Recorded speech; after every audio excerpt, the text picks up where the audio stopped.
امام نے جہاں پر بہت سارے ایسے کام کیے، وہاں پر امام عبادت اتنی زیادہ کرتے تھے اور امام اتنا گریا کرتے تھے کہ ایک دفعہ حاکم وقت نے جب امام کی حالت دیکھی کہ امام کی آنکھیں گریا کر کر کے اندر کی طرف ہو گئی ہیں، بدن بہت ضعیف ہو گیا ہے، تو اس نے امام کی حالت دیکھی اور خود گریا کرنے لگ گیا۔ امام کو احترام سے بلایا، بٹھایا، کہا آپ تو اہل بیت میں سے ہیں، آپ کو کیا پریشانی ہے؟ آپ تو خود شفاعت ہیں، آپ تو رسول کے بیٹے ہیں، رسول خدا شافی محشر ہیں، آپ کو کیوں؟ تو میرے امام فرماتے ہیں کہ یہی سوال رسول خدا سے بھی کیا گیا تھا، تو رسول خدا نے کیا کہا تھا؟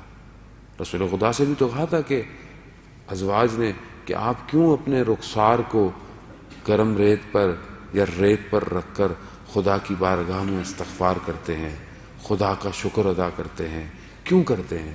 رسول خدا نے کیا کہا؟ کیا میں خدا کا شکر گزار بندہ نہ رہوں؟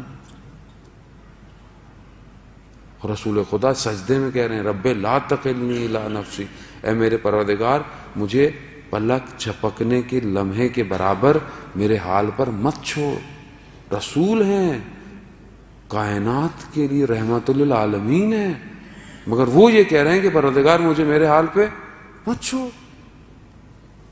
عزیزان و تمام امام یہ کہتے ہیں کہ پروردگار نے اتنی نعمتیں ہمیں عطا کی ہیں دنیا کی، جو میرے اپنے بدن کے اندر ہیں، میرے اطراف میں ہیں، اگر میں تا قیامت تک زندہ رہوں اور روز روزے رکھوں اور اتنے سجدے کروں کہ میرے پلکیں جھڑ جائیں گریا کر کر کے، تو بھی میں خدا کی نعمت کا شکر ادا نہیں کر سکتا۔ یہ شکر میری زندگی میں کہاں ہے؟ کیا میں نماز کے بعد سجدہ شکر تھوڑا طولانی کرتا ہوں؟ نہیں۔ عزیزان محترم، علماء کرام، خوب ٹھیک ہے ہم نے ائمہ کو ہم دور ہیں نہیں دیکھ پائے، اصحاب کو نہیں دیکھ پائے، علماء کم از کم سجدہ اتنا فجر کا تھوڑا انسان طولانی کرے، فجر کی نماز کو تھوڑا سا طولانی پڑھا کرے، تھوڑا آہستہ آہستہ، تھوڑا ذکر رکوع کا سجدے کا تھوڑا سا زیادہ کیا کرے، تاکہ انسان کچھ تو قریب ہو خدا۔ روزمرہ کی نمازیں تمہاری ایسی ہیں، اللہ اکبر کیا جلدی جلدی بس نکل گئے۔ کوئی تو وقت نکالیں کہ جہاں پر ہم خدا کی بارگاہ میں سجدہ ریز ہو کر کہیں کہ پروردگار تیرا شکر ہے۔ لگتا ہے کہ کام مشکل ہے، مگر اسی کاموں میں لذت ہے۔ خادم حرم امام رضا علیہ الصلوۃ والسلام، اللہم صلی علی محمد وعلی محمد وعجل فرجہ، وہ فرماتا ہے کہ وہ آیت اللہ نخود کی اصفہانی کی جو خود حرم امام میں دفن ہے ایک صحن میں، تو وہ کہتے ہیں کہ اس وقت زمانے میں اتنی زیادہ چیزیں نہیں ہوتی تھیں، تو وہ عبادت کیا کرتے تھے حرم میں، تو انہوں نے کہا کہ میں چھت پہ عبادت کرنے جا رہا ہوں، دروازہ بند کر لو جو چھت پہ جاتا ہے، صبح کھول دینا۔ خدام کہتے ہیں میں نے دروازہ بند کر دیا، چھت پہ چلے گئے۔ صبح میں اٹھا تو برف پڑی ہوئی تھی، میں ایک دم دوڑا کہ میں نے تو دروازہ بند کر دیا تھا۔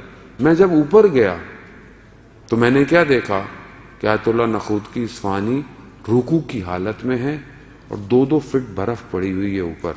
سبحان ربی العظیم و بحمدہ، سبحان ربی العظیم و بحمدہ، یعنی ذکر کی گرمی نے باہر کی ٹھنڈک کو محسوس ہونے نہیں دیا۔ عزیزان اللہ اکبر، یا رسول اللہ، یا اللہم صلی علی محمد وہ۔ عزیزان محترم، اس طرح علماء نے کہاں سے لیا؟ ائمہ سے لیا، سید الساجدین سے لیا، کہ جو اتنے سجدے کرتے تھے کہ ماتھے پر گڑھے پڑ جاتے تھے اور کٹوانے پڑتے تھے۔